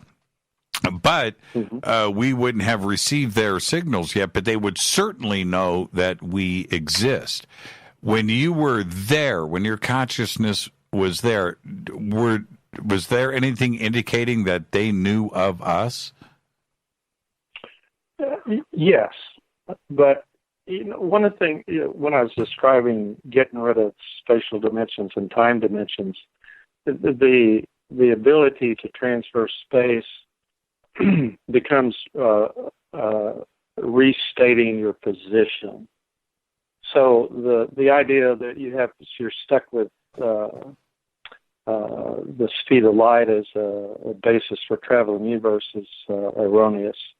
Okay, so we're not limited by that, and in the same way, just because we know how to talk physical language and transmit radio waves doesn't mean that 100 years from now we would use the same things. And of course, this is where we get into awareness. Conversations that occur in awareness are not carried on verbally, right? So, and so same thing, travel to these star systems is not carried on necessarily with a physicality. It becomes a dimensional issue and gets into a whole lot of stuff that we would have to spend a lot of time talking about. But it would have to be that way, Randy. There wouldn't be another way around it. Well, that's our advancement. It's like, if you take where we are and where we're going, I mean, people don't ever ask, what is the evolutionary, and I don't mean that in a physicality way. What is the evolutionary consciousness that of the path we're on? And if you look at it that way, it doesn't take much for anybody to sit down and see themselves forward. Well, seeing yourself forward and seeing yourself on a different planet is basically the same technique. But people want to know techniques for this. And seeing yourself in your living room, that becomes, I'll give you another technique. Open your eyes, you're in your studio. Close your eyes and you're in your bedroom. Close your eyes, open your eyes when you're in bedroom. Close your eyes, you're at your studio. And like you do 3 places. And if you keep going back and forth, like I'm sitting in my living room, but I close my eyes and now I'm in my studio, then eventually that becomes true. So that just the idea of closing your eyes puts you in a different place with all your senses and all your information and all your awareness. So that's one of the basic beginning techniques. And what you do is you turn your head to the right, and you're in your studio. You turn back to center, open your eyes. You're in your bedroom or something. Turn your eyes to the left, and you pick the third place. And so this becomes a very basic technique where you learn these techniques. And of course, once you learn those 3 places, you pick up a 4th one, and that can be Mars or anywhere. But eventually, you will train yourself to be there. That's the language. You train yourself to be here. Ken Key said that in San Francisco, be here now. But the way I teach is be there now.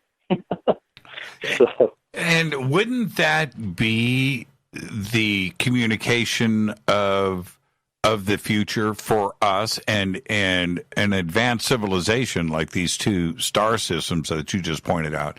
They certainly would understand that. They wouldn't communicate at the speed of light with radio waves, right? They would communicate at the speed of thought, instantaneously, entanglement, if I'm understanding you correctly. Right. And if you're going to entangle consciousness, then you're going to communicate. And we know this, mothers with their children, somebody that you're very connected to that just passed away, let's say, and you have this instant sense or contact with them. I mean, when my mother passed away, it's like instantly I go, Mom, what's going on? I go, are you okay? And she goes, yes. And I go, well, is there anything you want me to do? And she goes, yeah, I'll take care of your sister. And immediately the phone rings, and my other sister calls and says, well, Mother just passed away. And I go, yeah, I know. I was talking to her. So there's disembodied consciousness, doesn't have a physicality, but communication is going on. So what about somebody on a different planet? I don't need a physical body to communicate with them because I'm doing it with consciousness. We underestimate what we're capable of and what our future is with consciousness. The channeling that happens, and we're going to be going into overtime here, and we're going to discuss disclosure when we come back. But the channeling that happens with different channelers around the world, some of it is probably as fake as anything. Some of it is very real, and the communication is real. And it's coming from something off-world. It's not from here. So that is coming from another star system, possibly. Maybe it's just part of the internet of the universe, and it's just out there in the ether, in the emptiness of space. But that communication for some of these channelers is very real, isn't it? Yes. Now, there's a problem. You want to know what's on the other end of the telephone. Right. That's what we're saying. And here we go. Demons, entities, spirit attachments, disembodied consciousness, non-local consciousness. Right. All these things exist out there. And then they exist in realms, dimensions, domains. I mean, I lay the whole thing out and like, who or what are you talking to? And then here comes the key. What's the level of consciousness? We're back to Dr. Hawkins' book. What's the level of consciousness of who or what you're communicating with? And it's proper to say who or what. And that's where everybody doesn't understand that, and you can be led astray because you're talking to a what, not or a thing, as opposed to something that you could relate to. So the whole idea that your conscience can exist independent of you, that's what I was saying about my mother. Her conscience was existing independent of her body when I was talking to her. The fact she'd passed away doesn't mean anything. Like, we can communicate with the entity that was our parents or anybody else on the planet for that matter. Like I said, I use the president, but we could use Putin or anybody and immediately know all kinds of information. And at a certain level, communicate with them. I call it pinging somebody. You ping them and like instantly they call you on the phone and go, well, I was just thinking about you. And you go, yeah, why wouldn't you? I was just thinking about you. So pinging becomes a way you can get somebody to call you. It's so funny where, and we got to take our break right here, and we'll come back and pick things up. But I have talked to physicists and scientists where I bring up communication through entanglement, mind to mind, brain to brain, and they are hip. They are open to that idea. Then I talk to other physicists that absolutely poo-poo it. That there's too much information and it can't happen through entanglement. It can't happen at that level. Wait, it can't happen in the physicality of the body or the brain, but it does happen with the mind. Minds are entangled. Bodies are entangled, maybe not so much, and certainly the brain. So science is wrong. I mean, I'll throw that out there. I agree with you. Science is wrong about consciousness as being a brain or body. Right. Because all they do is interpret the field of consciousness through the portal of your own existence. That's all. Let's take our break right here. This is Fade to Black. Our guest tonight, Randy Veitenheimer. What a great conversation tonight. We'll be right back after the break, and we're going to jump straight into disclosure. The Big D. This is Fade to Black. I'm your host, Jimmy Church, on the Game Changer Network and KGRA, The Planet. We'll be right back after this short break. Stay with us.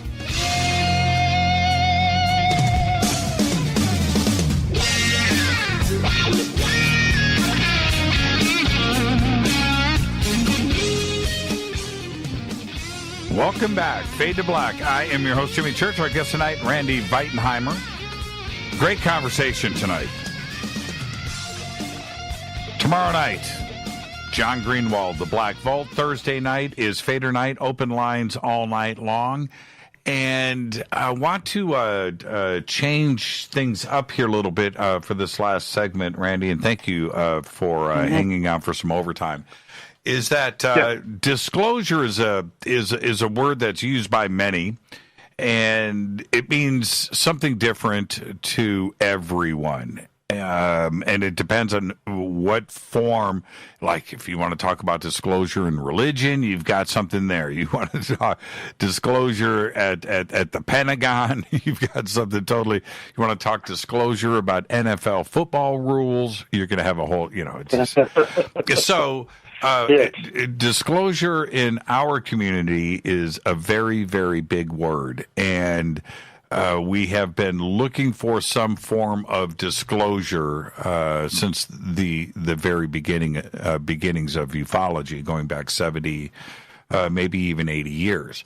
A couple of years ago, disclosure seemed inevitable, like we were in the days of disclosure. A lot has been spoken about, not only on this program, but others and conferences. Let's actually start right there. Do you think that we are in the days of disclosure? Okay. One of the problems, from my viewpoint, is confirmation bias. So when you, Jimmy, want disclosure, who do you want it from? For me, who are you willing to accept the information as valid from? Actually, and this has always been my response, Randy, I don't need it. I've seen way too many crazy things. I have seen it with my own two eyes.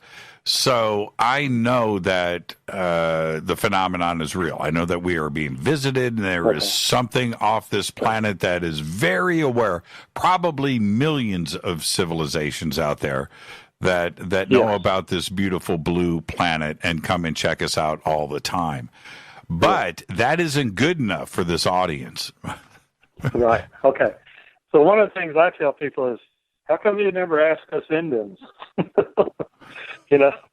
a Native American, whatever term you want to use, because we have 1,000-year history of this. And, like when I was growing up, this is all just part of it. It's like, yeah, there's other people, other conscious entities, whatever you want to call it, out there. And we have a history of that. And it's part of our history. It doesn't require you to believe it.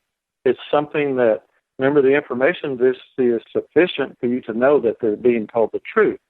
And so like the Iroquois with their sky canoes and traveling, the Milky Way, I mean, you can go find this information. It's just that, like you said, all this UFO started, in 1947, where we've been experiencing that as Native American tribes throughout our history, and are well aware of interactions and talking about it, and to us, it's a part of the universe. So we don't need disclosure. It's already part of our culture, and so there becomes the problem, because most of the modern cultures out there don't have interspecies, inter-ET relationships as part of their culture, as far as modern culture. But all ancient cultures have it. And so now we get into that confirmation bias. Who the hell do you want to tell you that ETs exist, that you would believe them? And that's why all the craziness in the UFO community, because everybody wants a different confirmation. I mean, if the president told you, does that make it more real? And that's what we get into. And most people want that, right? They want that White House announcement live on television. And then for others, they're going to want to hear it from Sean Hannity, or they're going to want to hear it from Anderson Cooper, or they're going to want to hear it from one of the Kardashians, right? They don't watch, somebody that is focused on the Kardashians or reality TV, and they watch TMZ all day long. They're not going to get confirmation from the White House or from a news service. Right? It's a very interesting position that we find ourselves in. I couldn't agree with you more. Yeah, and they're not going to incorporate it in their current cultural viewpoint. And basically what you have, though, the last 70 years is somebody decided, 70 years ago that humanity wasn't ready, that it would challenge too many institutions on this earth. And I'm of the opinion that those institutions need to be challenged because, in my opinion, we're not doing a very good job with the amount of war we wage in the world. I advocate to take a 1-year break. If all war stopped and all war budgets were devoted to other causes for 1 year, imagine the difference in the planet. Now, we're not going to self-impose that, but, science fiction's dealt with what if some other culture came here and imposed that. It would be phenomenal, the difference in our culture and everything, but it would have to include other civilizations that are off planet. So the culture becomes the crisis that will occur when disclosure occurs. And it's cultures around the earth will have to reorient around a truth that's older and greater than the one they've been operating on in a belief system. So you're saying that type of disclosure, that type of confirmation shouldn't or couldn't come from us? Yeah, you're not willing to accept, I don't know you, but I've seen UFOs since I was a child. And I've lived out in Arizona when I was on the reservation, and one of the elders one day said there's people in that mountain there, and it's hollow. And when we said the word people, what came in my mind, because projective conscious, that they weren't human people, okay? Right. And again, this is just part of our culture. It's like, okay, so there's some non-human people that live in a hollowed-out mountain over there in northern Arizona. And so, again, it's just something that, like, okay, and now I have to go back to work or go back to school or whatever.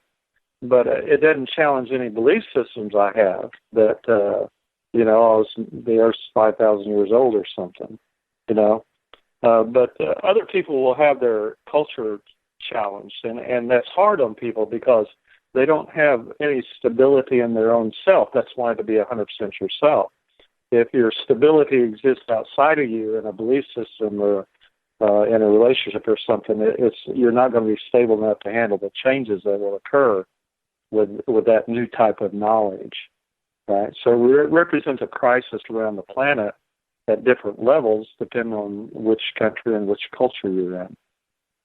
So what do you feel that things would break down? And I'm specifically talking about religions or the Vatican or other institutions like Wall Street. Do these things collapse, with this kind of knowledge coming forward? Well, it's called the best way would be what's called a grace period. And that's why Emery wanted both of us to write this book. Is let's say disclosure happened tomorrow, meaning the people that are trying to suppress it lost their battle, and the people that are trying to bring out all this information came forward. It's like there needs to be declared a holiday, a week or a month or something, where everybody kind of reorients themselves. It's like, take a break and deal with the fact that, first of all, you can keep your religion, but it may not have the same validity in certain aspects in the face and light of new information. And I think that's where I believe that the resiliency of the human race is much greater, because we do face new information and incorporate it to some degree. We fight it, but I think it would be a great leveling process of that religion would become, and religion meaning sports teams, politics, and everything else in life, would become something that you would be more accepting of as something that you engage in, and not necessarily a reality that overrides your existence. That's something to think about it that way. The way that we have established ourselves with this 60-second news cycle, and being impatient. Life is complicated today. We've been talking about that all through the show tonight. And if that type of disclosure happens, especially if it came from off planet, I'm wondering what happens, not that day, but the day after. You know what I mean? Is it impactful enough to change people, or do they go, whatever, okay, well, I still got to go to work? First of all, I think in the United States, most people would be like, so what? Or already knew that or something, because here we go to information density. Look at the information density just in the last 5 years or 10 years of space movies and space themes and everything from Star Trek to Star Wars to the amount of science fiction books that have been released since the 50s. I think I've read all of them, by the way. Mm-hmm. The information density for this type of interaction has increased dramatically over the last, say, 30, 40, 50 years. And that's why disclosure's already happened. It's just whether or not you want to incorporate it into your existence, daily life, and go, okay, yeah, there's other people out there. And I still have to go to work and do all these things. In other words, it shouldn't be something that interferes with your religion or your political ideas. But here's the problem. All new information brings new systems. Look at when, pardon my language, but the white people came to the United States, came to America. There was an existing culture, and it did not do well with that new information because it represented superior technology. And of course, if we do have ET and do have disclosure, we're going to be dealing with an advanced technology, and of course, there's some problems with that about how we incorporate that. So it will be disruptive, but it doesn't have to be. That's my message on it. Well, it's like you come up, you every 4 years you go, okay, I have a new president, and supposedly within a week or two you come to terms with that. Sometimes not. Well, because there are so many, and I mean the vast majority, like probably 99% of this planet their answer would be, so what does it do for me? How does it change my life? Oh, yeah. How does it impact me? You know, when you have, you know, when you have 2 billion people on this planet that barely have electricity, that don't have internet access or a Facebook account or a job, right? 2 billion people that live in sub-poverty, really low levels of existence by modern standards. Those 2 billion people aren't even going to know what we are talking about. Right. No, the major impact is hierarchical technological systems of thought and government and science. Those are going to be tremendously impacted. And the more complex, the more you're affected. And so the complex societies will be affected more than simple societies. You know, I make the statement that I had this conversation this morning, you know, if there was disclosure, nothing's going to change in Tecumseh, Oklahoma. Right. You know, nothing's going to change in, you know, Berlin, New Mexico, or, I mean, I can just go Page, Arizona. It's just not going to change. It's the aliens are here. How's your cattle doing? Right. Where do you want to go to dinner? I mean, it's not going to change at all. So, but on the complex political and government and science, and now there's some problems because they're going to have to throw out all their laws of physics. They're going to have to, you know, all their rules of government and interaction because they're faced with a higher or more technological advanced systems. Right? Now, what happens to some of the fringe parts of society, like atheists, right? How are they impacted with this? Or the hardcore science part of, and it is a cult, where there is no magic to the universe. Everything is just mathematics. Right? This obviously is going to impact them. The flat earthers of the world, right? You know, these fringe sides of things. Okay, so let's do it this way. How many people, no matter what kind of evidence you present, would be in denial? Right? And you know, we saw this at the turn of the century. I mean, this is not new. Presented with, you know, the car, the Industrial Revolution, people just didn't believe it. And the advancement across knowledge as it spreads across the earth is not homogeneous. I mean, it's a lot better as far as being available on the internet now, but it's still not incorporated. And so the transition period, if you believed in contact or any of these other things, is going to occur over a long period of time.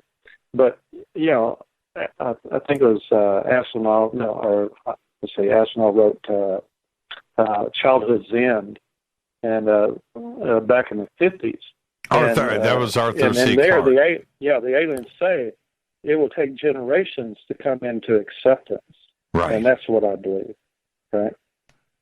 The other impact of it, though, certainly would be the monetary side of things, because once the how do I say this? Once the confirmation is there, now society also would have a choice of changing lifestyles, becoming more productive. Right? There is a reason to do things now. So our economy would be impacted in a very positive sense, I believe. But then we would have, right? There needs to be a trickle down of that impact. Right. Well, it's our economic future is off planet. This gets into a long conversation, and I can give you examples of what's going on the planet right now to accommodate that. We see it in the big budgets that are being approved for space exploration stuff. That's right. I even formed a company, Spacelift, spelled with a LIFT, for off-world transportation, because this is where our future lies, and that's where our economy lies. Our earthbound economy is stretched. It can only expand so much, but as soon as you throw in off-planet resources, all our wars are resource wars. So as soon as you open up space as a source of resources, then everything changes. We can change our economy, expand it phenomenally, and we're making efforts in that direction.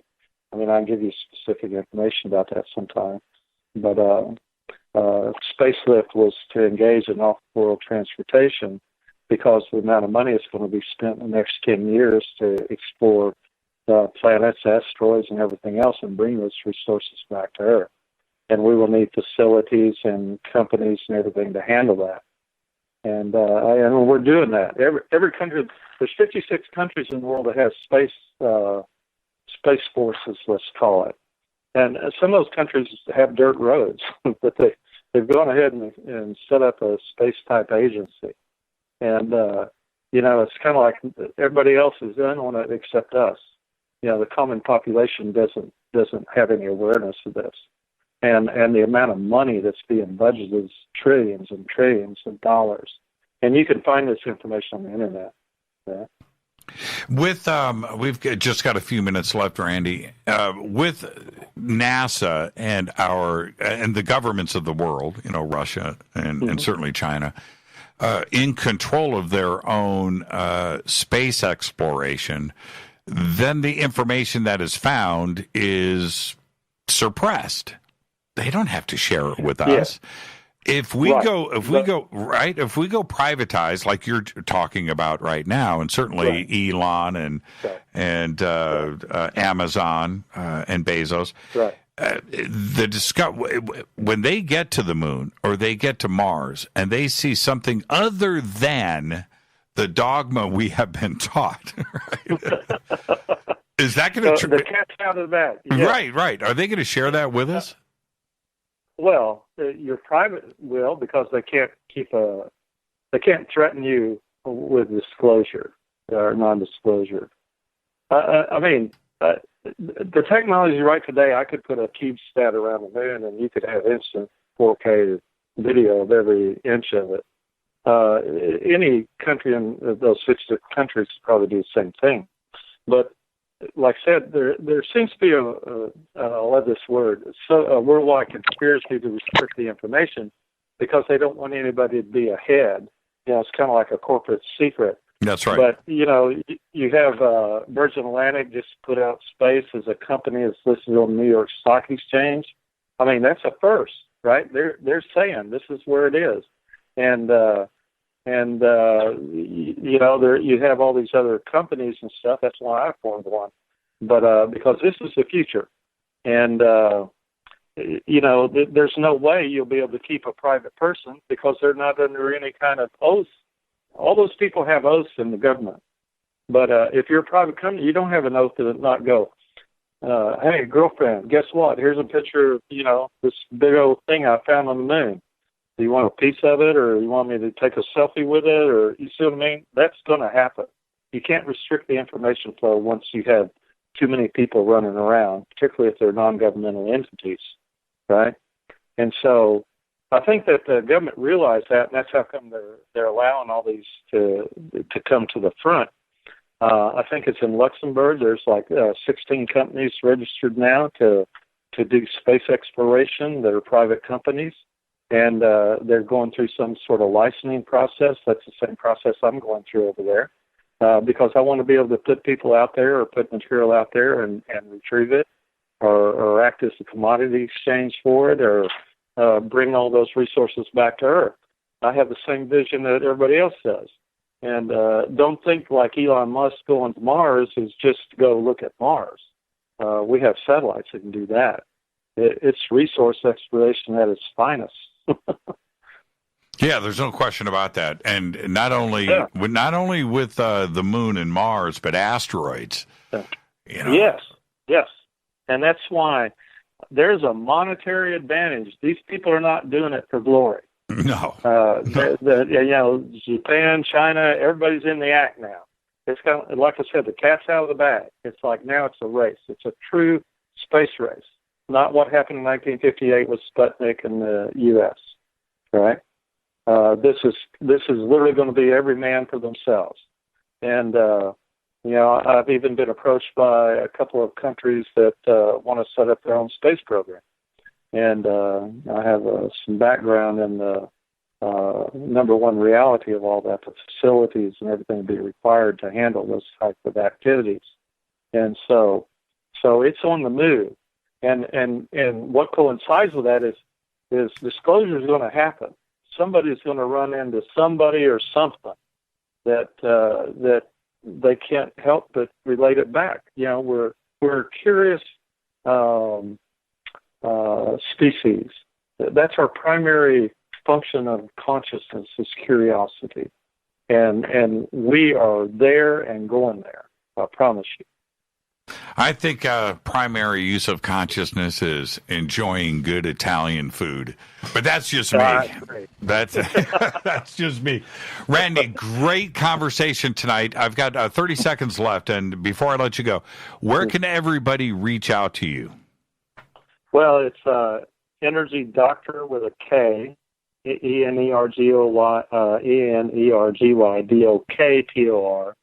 At me.com is my email, and then on YouTube and at Gaia it's Quantum Effect, and those are kind of primary right now. I'm just now getting in there. I'm on Instagram and Twitter and all that other stuff too, but I'm just getting started because I just now decided that maybe I should put all this information out that I've accumulated over the last 40 years. Because I think it would benefit humanity, and that's the idea behind it. Thank you so much, Randy. And we just scratched the surface tonight with you, and I look forward to getting you back on Fade to Black, and we can focus on one subject and go deep. Thank you so much. Yes, and I thank you because I love that we can have this conversation now. 30 years ago we probably couldn't have had it. Absolutely. And, absolutely not. I think our future's looking good. I look forward to talking to you, sir. Yeah, thank you, Randy. Great conversation tonight.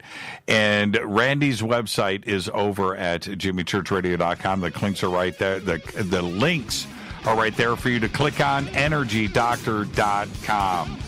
Of course, you can check out his YouTube channel and Quantum Effect on Gaia TV.